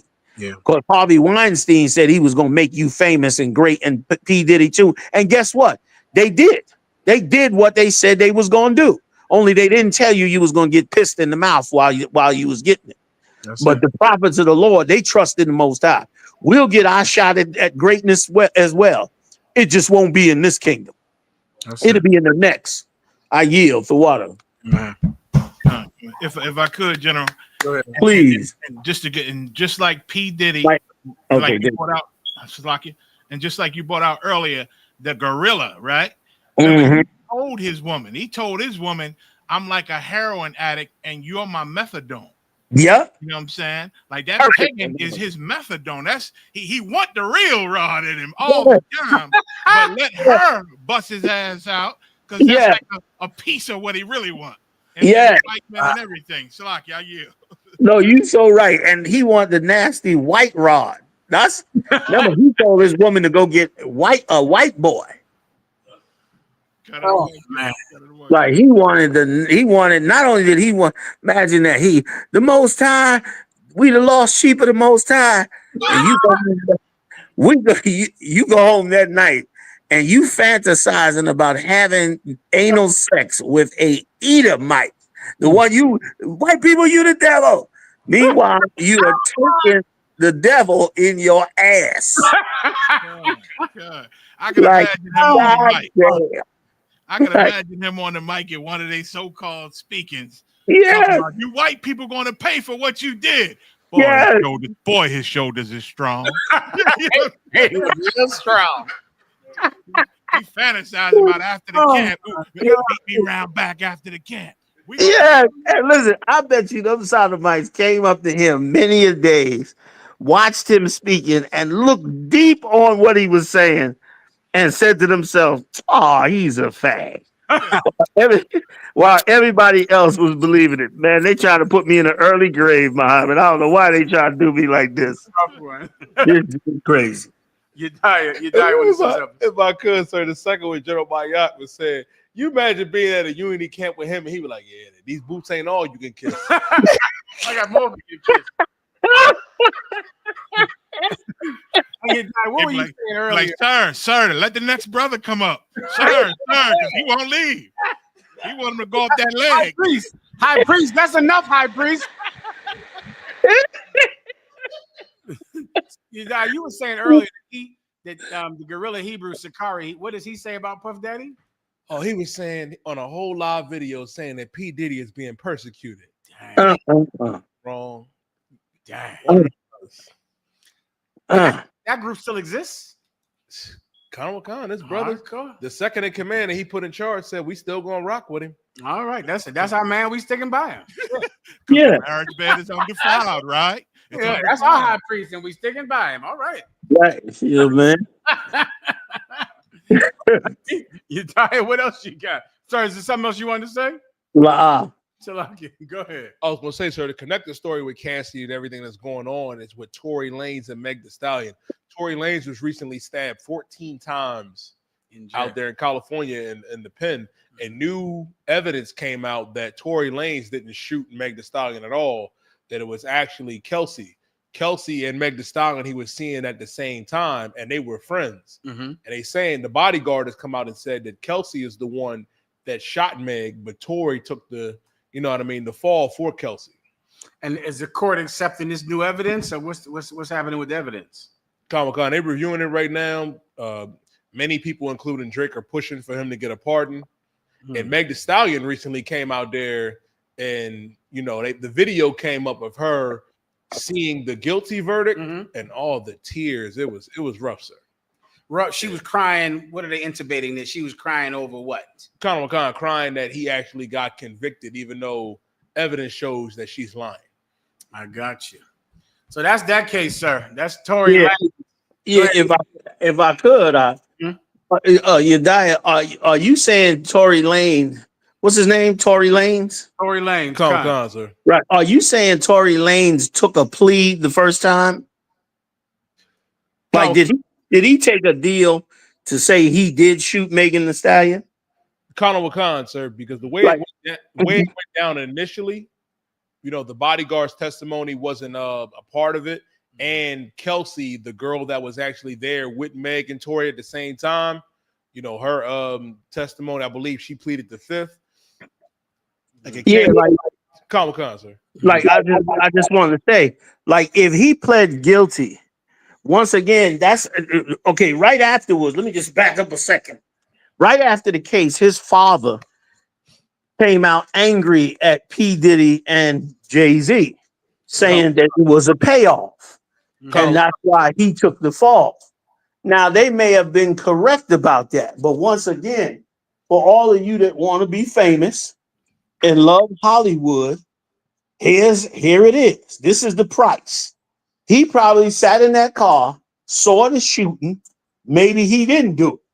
But he knew that whatever the case was, there was money on this table. And I can guarantee you, he was supposed to probably receive millions of dollars for taking. Like, you don't understand Hollywood. Y'all don't understand the music industry. All the things that go on, all the evil things go on because they're paid for. Like, he went to jail because he took some money to go to jail if he didn't do it. He didn't fight the case. He didn't do what he needed to fight the case. Then that means maybe they convinced him, take this money, we'll take care of you. You want to be in Hollywood? This is what it costs. You want to be among the wicked and the evil? You might get raped. You might get molested like Usher. You might still get famous and rich. Like them movies them Edomites make where they say where the devil cuts a deal with you for your soul. Oh, yeah. They get the movies from the lives they live in. Well, like we always taught, the wealthy always prey on the poor. Yeah. And James said this in the scripture. He said, when you see a rich man with a gold ring, you tell him, come sit here beside me. That's what's going on in Hollywood. That's what went on with Tory Lanez and everybody in the car if it was done differently. Here they are in the car. Somebody gets shot. The record producers, all the people that got money in Megan Thee Stallion and whoever else is in the car that they want to make money off of, they're going to move the shells around to make sure they make money. And if it means paying you some money, well, they don't got no problem with that. They'll pay you some money so that they can go on and make the money they're trying to get. That's Hollywood. When you called into that casting couch, don't nobody twist your arm to make you take off your drawers and let a big, fat, nasty white man like Harvey Weinstein, motherfucker, look like Jabba the Hutt, excuse my French. You go and let him climb on top of you. And you done all your life, you done worked out. You done got the sexiest body, wore the best makeup, made yourself as beautiful as you could be to be successful in Hollywood. Now you come in for the $1 million job and Harvey Weinstein is sitting there looking like the nastiest so-called Jew child molester you ever saw. And he's telling you, you're going to get the movie. You're going to get the movie, but you got to let my diseased ass climb all over you. And guess what? For the money, you do it. And you go to the freak party. And you get all involved. But you get paid for it. Cassie got $30 million. Most of us will never even know what it's like to have $1 million. $500,000. Most of us won't know what it's like to have $100,000. Right. Imagine $30 million. That's what you get paid to get slapped up and beat up down the hallway, to get raped and pissed on and run a train on and sleep with prostitutes at somebody else's orders, riding through tunnels to Hugh Hefner house, and so on and so on and so on. That's the price it costs. You understand? So let Hollywood be Hollywood. Just let us not participate in it. Christ said, love not the world, nor the things in the world. The love of the world is enmity with the Father. All this glitter bullshit means nothing. You and your people is suffering in the rawest of hell, dying every day. The damn president is damn near erecting the Nazi, the Fourth Reich, right before your eyes. What good was it to go to Hollywood? What good was it to turn your back on your own? What good was it? But you did it, so here we are. Salakia, I yield. Mayak, is there anything? No, I yield. Salakia. No sweat. You're dying.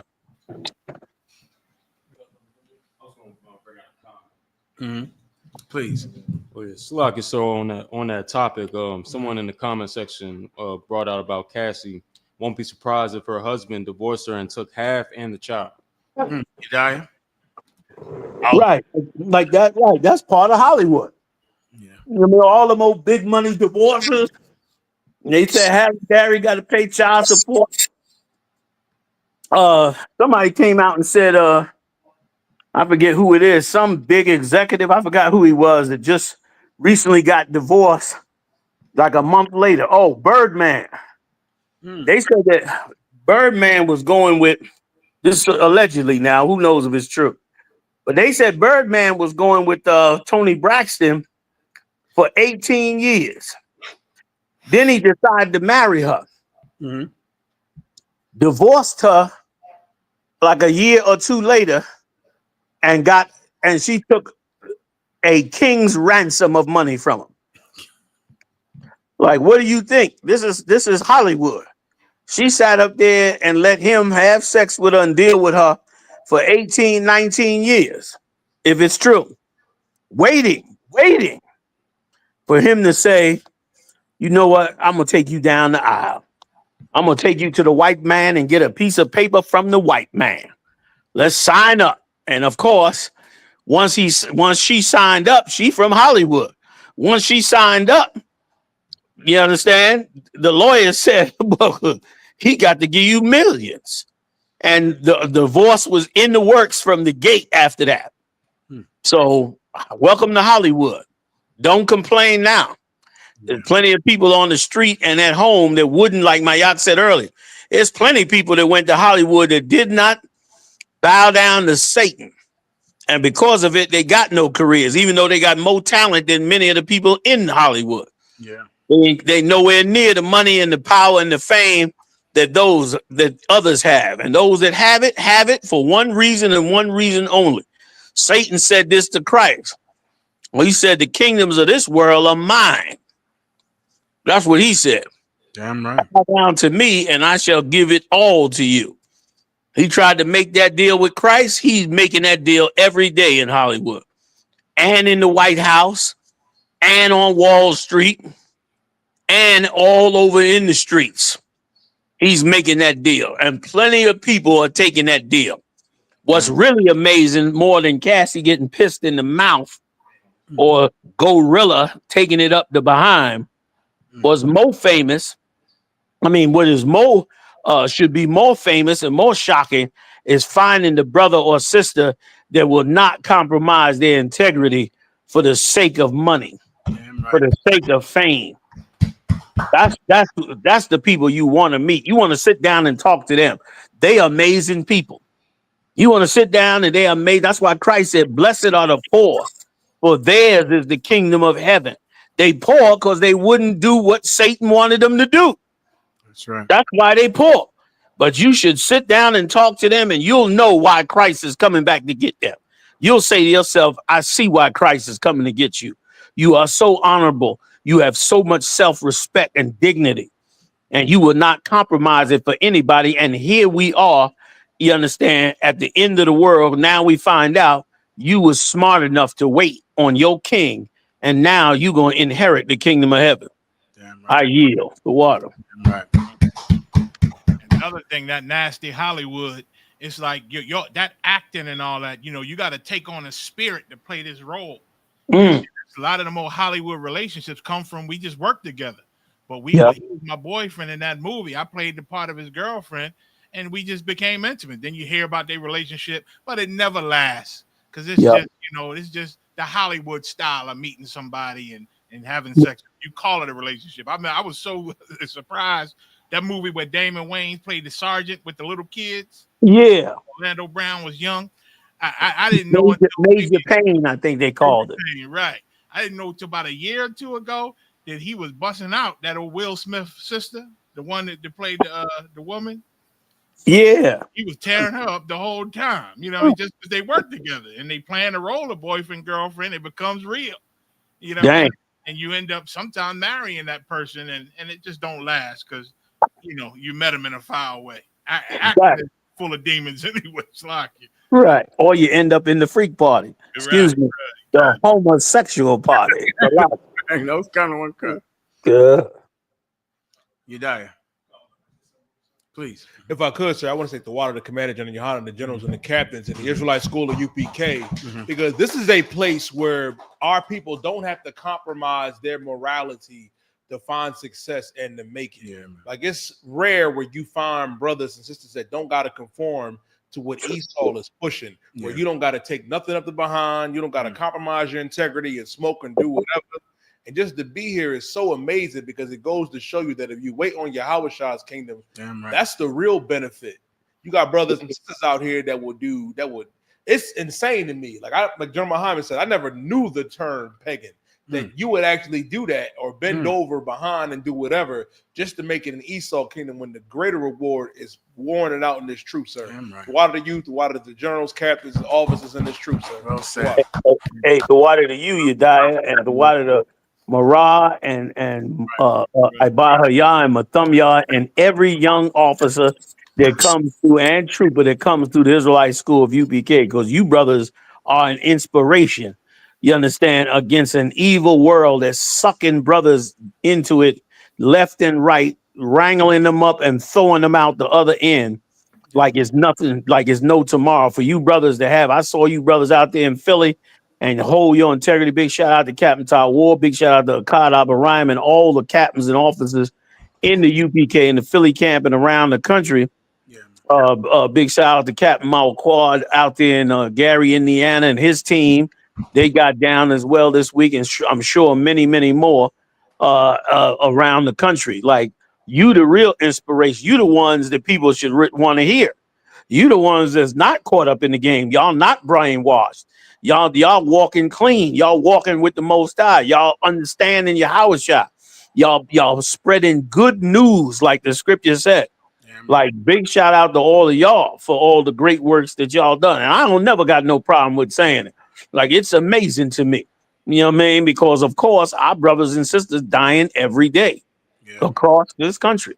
As soon as you get pulled over in a car, as soon as you get into a squabble, as soon as you get into anything, we dying. And meanwhile, brothers in here are learning and teaching how we can live a better day. So, Salakia, I had to jump in with that and add that piece in there. So, what are y'all? Yeah, if I could add a little piece to you, Johnny. You know, and I thank brothers like Yediah and all you soldiers, Mathumya and all y'all and all the brothers around the country, because y'all show your loyalty. Like in Johnny YAHANNA said a key piece, that y'all sincere. Your sincerity is what makes me so proud, because a man that really wants to change, and you might have some fucked up things in your life. We all got problems, but y'all sincerely trying to beat them and sincerely trying to get it right. And I done watch Commander Johnny YAHANNA sincerely teach how to get it right. And so I fight every day to get it right. Even if it ain't right, I fight to get it right. And y'all sincerely trying to change. The problem you see is Negroes on the outside who acting like they got it or don't want it, or we ain't it and this and that, because they got sin that they don't want to get right. They ain't ready to give it up. They ain't ready to put the cigarettes out. They ain't ready to put the blunt out. They don't want to fight for it. They think they could still not eat pork and say YAHANNA and still do the sin in the background and in the dark. But y'all brothers here in the UPK, y'all prove that y'all sincerely trying to change, because we got the greatest leader on this earth right now under YAHANNA. Right. For example, you know what I mean? So I yield. Well said. Well said.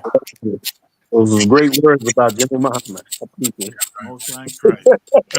Right. Yeah, that's damn right. Muhammad don't know. I clung to him like a son, even in the world halfway. Yeah. Most ain't. Who are the sir? Yediah. At least 28 dead in tornado storm outbreak across the U.S. And if I may, sir, I got a breaking story. There's another tornado that's just outside of St. Louis, so they still not out of it. Is it tornado season? I know there's a season for it. Are we in it now? I believe so. We're in the beginning of it. Beginning of tornado. There you go, sir. There's another tornado. It was a big tornado. Killed some people. Where did it happen at? All across the Midwest, sir, like St. Louis, Kansas City. It was rough. If I could, Akim, if I could, it's funny y'all say that. I'm out visiting the Midwest as we speak. Oh, okay. Most ain't correct. I'm in the Midwest now, remote. And brother, it rained the other night in the Midwest. And let me tell you something. It rained, and I thought the building was gonna fall. Like y'all in the East Coast, y'all don't know what it's like in this Midwest. This Midwest is a horror story. If the clouds overcast, my ass got my head out the window in the car looking in the sky like, what the? This place is not like the East Coast are. Like tornadoes come out of nowhere out here and just wipe everything off the map. A rain, just a rain, and they gotta close down 10 streets. Rain come down, brother, and all the branches on the trees and everything. It might rain one night, and you might have a 10-foot branch in your damn car or in your living room, because that's how it rains out here. Like the Midwest is nothing to play with when it comes to the Lord's weather. So I know what they dealing with out there is no joke. Because this place here, every night you got to check the weather. They checks the weather out here. They don't play with that damn weatherman. Don't nobody say nothing bad about the weatherman out here. You see how we be on the East Coast? Oh, that weatherman talking that bullshit. Don't nobody disrespect this weatherman out here, because don't nobody want the wrong report and fuck around and had to find out the hard way because he pissed off and didn't get a report. Hell no. You know, Salag, I yield. No, kind of one cut.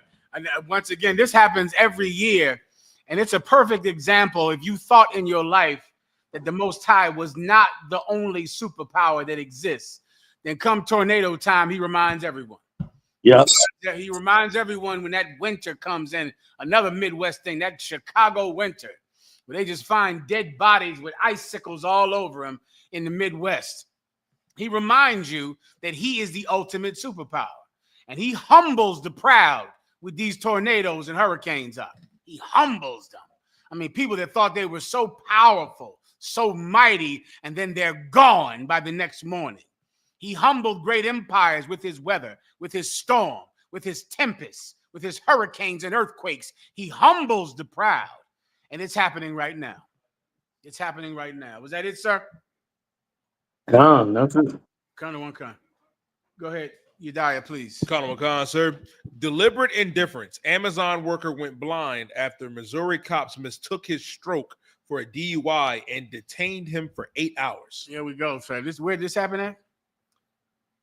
Colonel McCon, sir. This happened in Missouri. This is in Missouri. See, you said Amazon? Did you mention Amazon? Colonel McCon, sir. He was an Amazon worker. Amazon delivery brother. Colonel McCon, He's delivering Amazon, sir. He's having a stroke. Right? Brother had epilepsy or some debilitating disorder. The cop thinks he's drunk and just takes him to jail. Yeah. Yeah. Jail. Meanwhile, he's having a damn seizure. What else do you have in the story, Yediah? Colonel McCon, sir. It says an Amazon worker is suing a Missouri sheriff's office for detaining him for nearly 8 hours under the suspicion that he was drunk driving when he was actually suffering a stroke. Dang. This is a Black or Hispanic, a brother, Yediah? A Hispanic brother, Salaki. Hold on one second. Keep going. Colonel McCon, sir. Paul Espinoza, 54, and his wife filed a lawsuit against the Greene County Sheriff's Jim Arnott, several deputies and detention officers, as well as a nurse and a doctor, alleging that the individuals did not provide him with timely medical treatment when he suffered a stroke, which caused him to go blind and sustain other physical and mental impairments. Damn. Once again, that wouldn't happen with a white man. Forget about it. I'm sorry. Marah? Oh, you talking about, I'm sorry. So like you good to go? So this is a brother or Black or Hispanic brother, right? This happened to. They took him to the doctor, and the doctors didn't even treat him. The doctors believed the cop when the cop said he was drunk, Yediah? Colonel McCon, sir. Good Lord. And once again, this would never happen. It was a law I saw they passed today, sir. Melania Trump, championed this law that now has become a law today where if you put something on the internet about someone, like this is some white girl, her classmates said she had sex with a boy, and she did not have sex with the boy. And they put it on the internet, and one of them used AI, to make a fake her. Yeah. And they put it on the internet, and they passed a law based on this one white girl being shamed and embarrassed by her classmates. And now they abridge freedom of speech.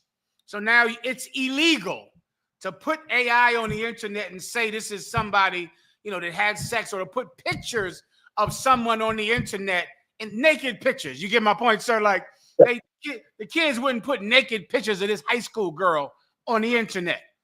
And they passed the law. And now it's illegal in every state in the union because one white girl got embarrassed in high school. And think about every story. We got to come in here every week for 20 years? Yep. About cops abusing blacks and Hispanics.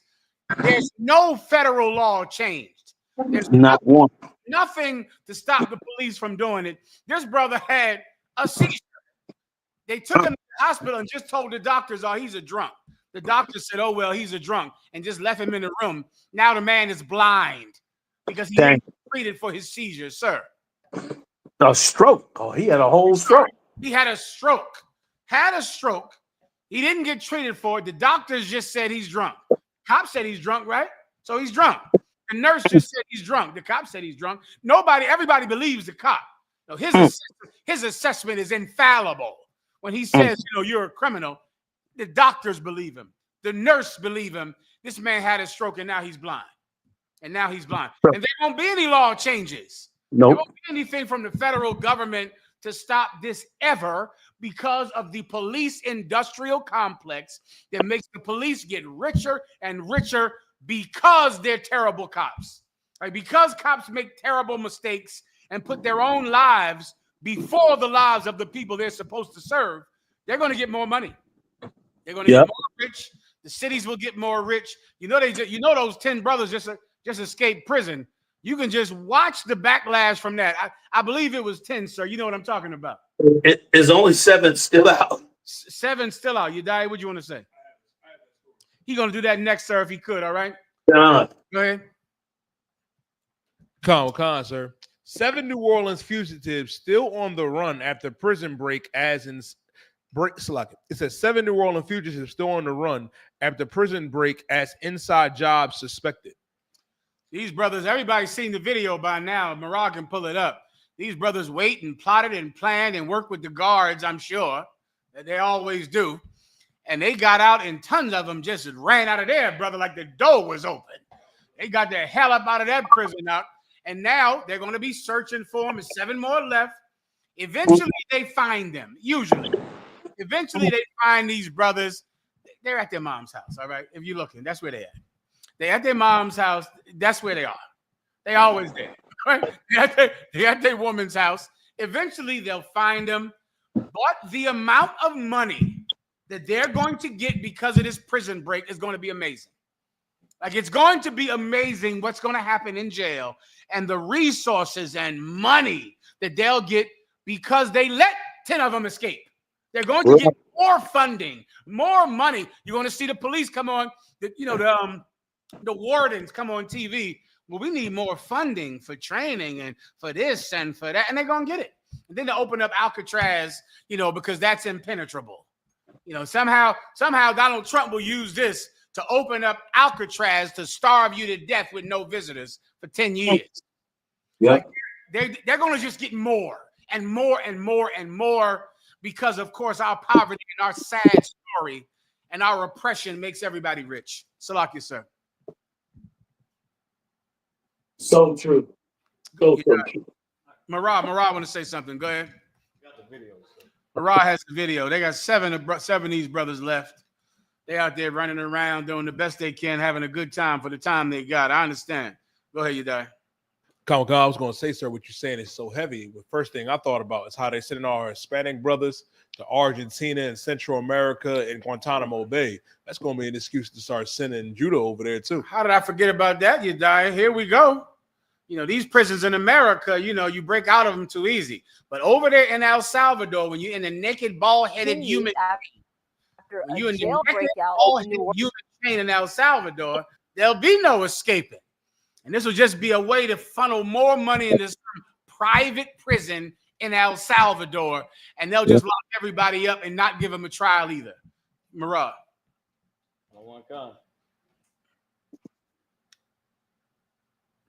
Orleans.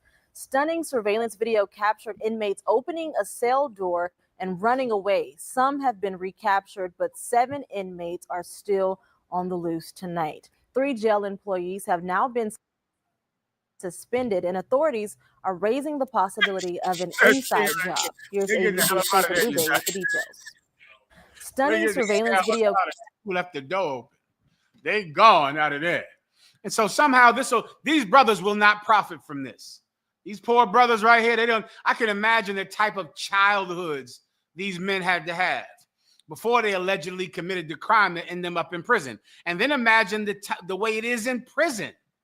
Imagine being in prison under the COVID-19 situation, with not getting any visitors, not getting any mail. You can't use the phone, eating, whatever food they blend up in a blender and hand it to you when you're on solitary confinement. And then now your hope is they might be a busted open door down in cell block C. And you get out and on the run, scrambling and hiding, God knows where, and then just go right back to jail and spend the rest of your life in jail now, as opposed to 27 years. This is a sad, sad story, But at the end, someone will profit, and that's prison. Prison will profit. The prison system will grow bigger, and private entities and private companies will just buy more prisons, and everyone will just have to go. They'll benefit from our pain like they always do. You die. Next story, sir, if you want. Please. Go ahead, please. Honorable Khan, sir. Honorable Khan. It says Trump's claim that Africans that are fleeing South Africa due to genocide is an outrageous lie. Here we sorry, Trump, say it one more time. Honorable Khan. It says Trump's claim that white South Africans that are fleeing South Africa due to genocide is an outrageous lie. Yeah, this is another story that Captain Tazariak was teaching me about, where they made this entire lie up about this genocide in South Africa, which never happened at all. Some white man had a dream that the real Africans were going to start to oppress the white Africans. Had a dream, made a religious movement, and of course they're friends with Elon Musk, and now they get brought to America and given the farms that have been confiscated by American citizens. The U.S. government confiscated farms, took the farms from people that couldn't pay their taxes. And those white South Africans are now given those farms to now become farmers in America off of a made-up lie about dark-skinned Africans trying to kill them. That never happened. The BBC said it never happened. Every government agency around the world said it didn't happen. But they're white, and that's good enough.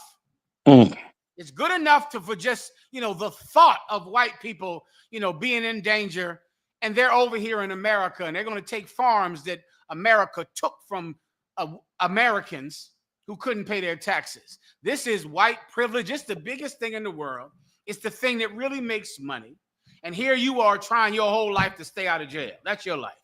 Your life is you're living under a real genocide in America. Yeah. In Guatemala, in Mexico, in Haiti, a real genocide in Haiti, a real genocide in Guadalajara, a real genocide. No, but no one gives a damn about it because of white supremacy. I think I'll back to that Tory Lanez story and this same story with this prison. Can you imagine being Tory Lanez? I can guarantee Tory Lanez thought, I'm never going to jail. Music is my way out of going to jail. Music is my way out of the streets. Music.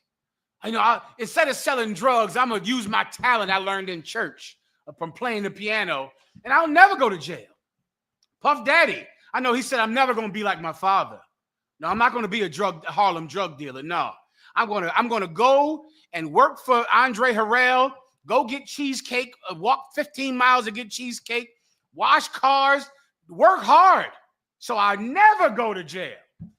You end up in jail just like your father.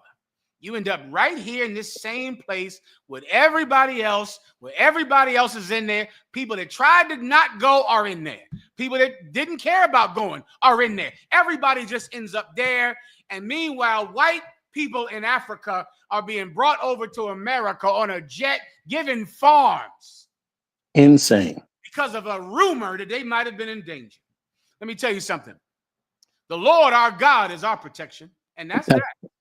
And understanding that is the key to life. Yeah, I'm right. Might not waste your time trying to keep out of jail with pianos and shit like that, and you just end up there anyway. You end up there eventually, because the Lord is not on your side. You got to get him on your side. Then you won't die in some tornado in St. Louis. Then you don't die in a prison cell when you were a millionaire and you're still in the prison cell.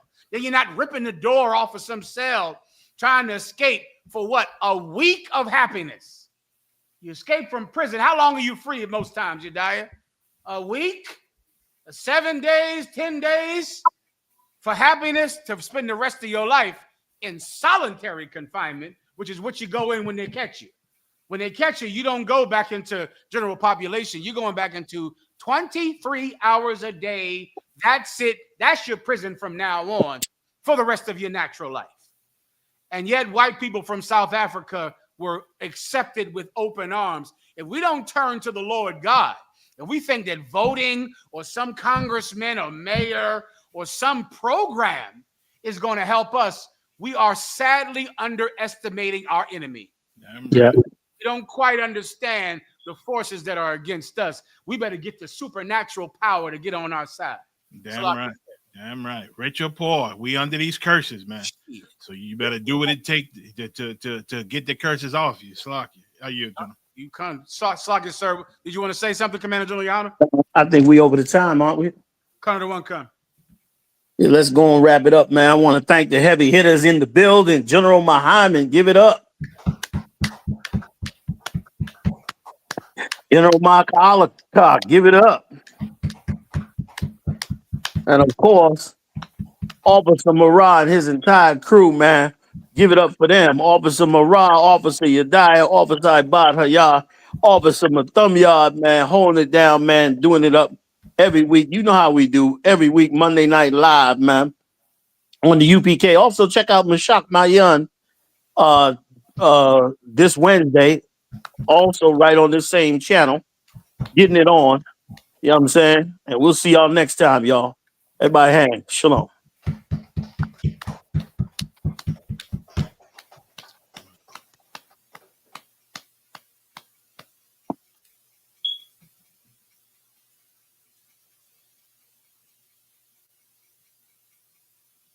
Lost. No, that ain't the ones that was lost. There are people that were lost. Yeah, the personal relationship is the people that Christ had a personal relationship with. The lost sheep of the house of Israel. House of the world? Of Israel. The house of Israel. YAHANNA. That's who those people are. So the Bible has nothing to do with you. That's why it's so hard for you to grab hold to it. You don't understand it. That you should understand it's the future of your people.